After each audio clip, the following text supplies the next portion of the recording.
doctor Ignacio de la Torre, es el presidente del Colegio Médico de Valparaíso. Doctor de la Torre, muy buenas noches, gracias por estar con nosotros. La verdad es que voy a desclasificar algo que, bueno, evidentemente no es a través de la televisión, sino que también a través del trabajo en la radio. Ha señalado usted hace 2 semanas, en una entrevista nos señalaba que este escenario se podía presentar y que esa misma curva que veíamos, todo indicaba que iba a provocarse una situación como la de ahora. Desde el Colegio Médico, ¿cuál es la visión que tienen ustedes respecto de esa curva que estamos viendo efectivamente, a la cual se ha referido también el subsecretario aquí en Tele 13, respecto de lo que se ha hecho frente a la realidad extraordinaria que se está viviendo? Lo primero es ratificar eso, Ramón, Soledad. Estamos noches. frente a la mayor cantidad de contagios de virus respiratorio y especialmente virus sincicial de la cual hayamos tenido registro. Pero esto no apareció de la nada. Esto no es un terremoto que era impredecible. Hace 4 semanas que el ISP está mostrando curvas que demostraban que la cantidad de contagios de virus respiratorios que ellos monitorizan venía creciendo con mucha velocidad y con, en el fondo, cifras muy mayores y adelantadas a las que habíamos visto incluso el año 2021.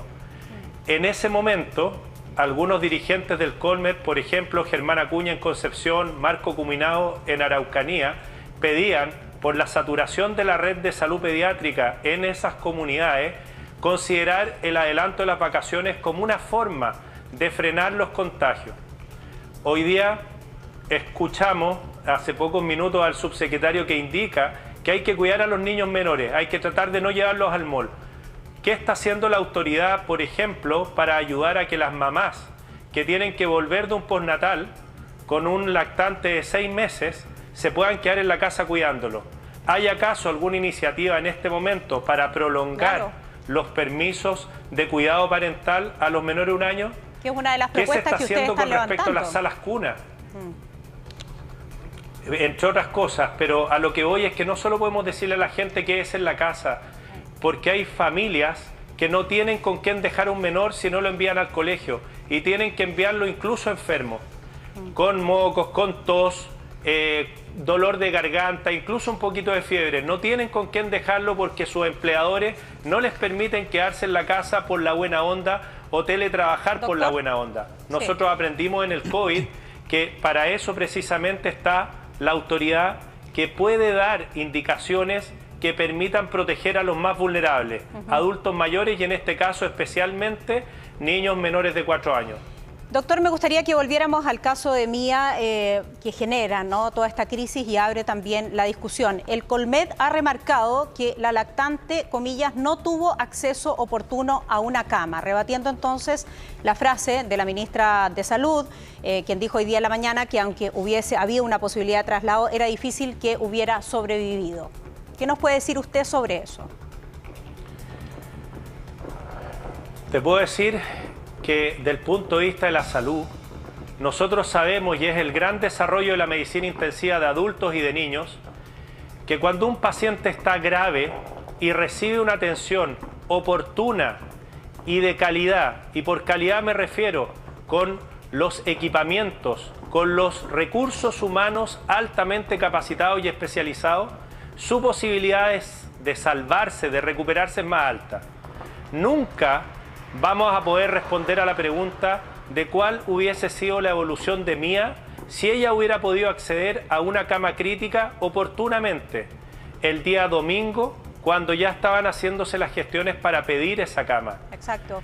Que el día martes, en su contexto de gravedad, no pudiese ser trasladada, no nos responde la pregunta que lamento mucho tener que hablar de aquello, y es: tú hiciste la pregunta, discúlpame, pero ¿quién es el encargado que en este momento dirige la red o coordina la red de intensivo como lo hizo Luis Castillo en el periodo anterior? ¿Y quién es? Porque la experiencia nos indica que debe ser una persona. Un concepto. Claro, hay un equipo, pero uno entiende que tiene que ser haber una alguien. persona, y tiene que ser una persona capaz, pero además tiene que ser una persona capaz de liderar en terreno, que sea respetada y conocida por los intensivistas, porque los intensivistas se comunican entre ellos y muchas veces logran generar gestiones para habilitar un cupo, incluso antes que la unidad centralizada de gestiones de cama, porque la vinculación entre humanos, el contacto y la colaboración siempre va a ser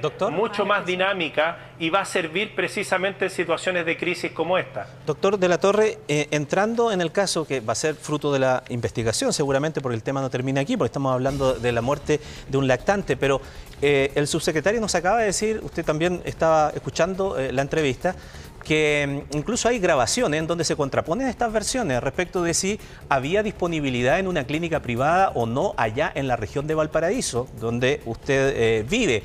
¿Tiene el colegio médico local, regional, información respecto de esta polémica que se ha armado? Porque ¿había o no había una cama disponible en el sector privado en ese instante? A mí me cuesta creer, Ramón, que en la región metropolitana, que en Rancagua, que en la quinta región, no iba a haber posibilidad de habilitar una cama para una paciente. Si el subsecretario tiene estas grabaciones, qué bueno que las puedan presentar cuando se hagan las investigaciones respectivas, porque eso le va a dar tranquilidad a la familia y creo que eso es lo más importante en este momento.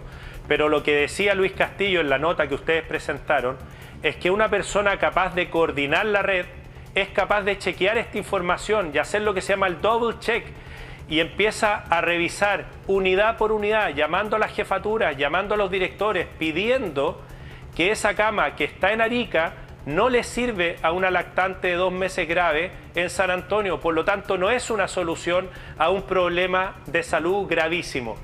Esa cama tendría que haberse gestionado en la región metropolitana, en la quinta región, cerca, no más allá de 250, 300 kilómetros de donde estaba la paciente.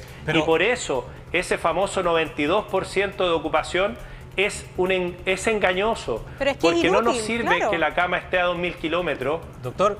Es inútil. Y por lo tanto, la información que debiéramos entregar a la ciudadanía es cuál es la disponibilidad de camas en su región o en las regiones cercanas a la tuya, porque de lo contrario es lo mismo que no tenerlas. Doctor, a eso mismo quería reforzar lo que señala, porque información que yo también he recogido de primera fuente me señalan, por ejemplo, por citar un caso, en Chiloé los últimos pacientes que han sido derivados pediátricos han sido trasladados, uno a Antofagasta y otro a Coquimbo.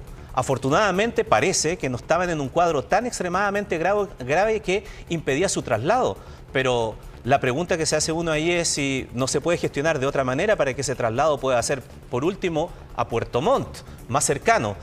¿Qué falla ve en ese sentido?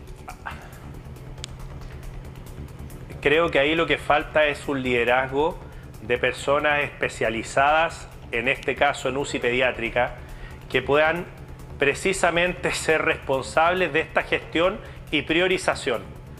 Porque parece bastante lógico que existiendo una red en un país con nuestra geografía, podamos trabajar para potenciar las oportunidades más cerca de los hospitales de base. Sí. El hospital de base del Hospital de San Antonio es el Hospital Van Buren. Y tú, Ramón, al menos hace 2 o 3 años, has podido conocer la realidad de ese hospital. Ese hospital lleva meses y años pidiendo inversiones importantes en infraestructura. Y esa infraestructura no se ha mejorado, los equipamientos no han sido renovados con la fuerza y con el ímpetu que se necesita. Y no se trata de culpar a una autoridad de turno, porque este es un problema que la ciudadanía lo ha escuchado tal vez hace 10 o 15 años. Necesitamos recursos en la red de salud. Necesitamos repensar los lugares de Chile donde tienen que estar los grandes hospitales, los hospitales medianos, y tenemos que trabajar para formar kinesiólogos, técnicos paramédicos, enfermeras, médicos especialistas para nutrir esos hospitales, pediatras intensivistas, por ejemplo, para que puedan estar disponibles en esos hospitales y los hospitales no sean grandes obras de infraestructura que carecen de los equipos humanos necesarios para que funcionen bien. Bien, doctor Ignacio de la Torre, se nos fue el tiempo. Muchísimas gracias por conversar con nosotros. Seguimos en contacto. Muy buenas noches y nosotros seguimos también con esta cobertura en esta situación muy grave que se está provocando con la circulación de los virus respiratorios. Gracias, doctor. Gracias, doctor. Buenas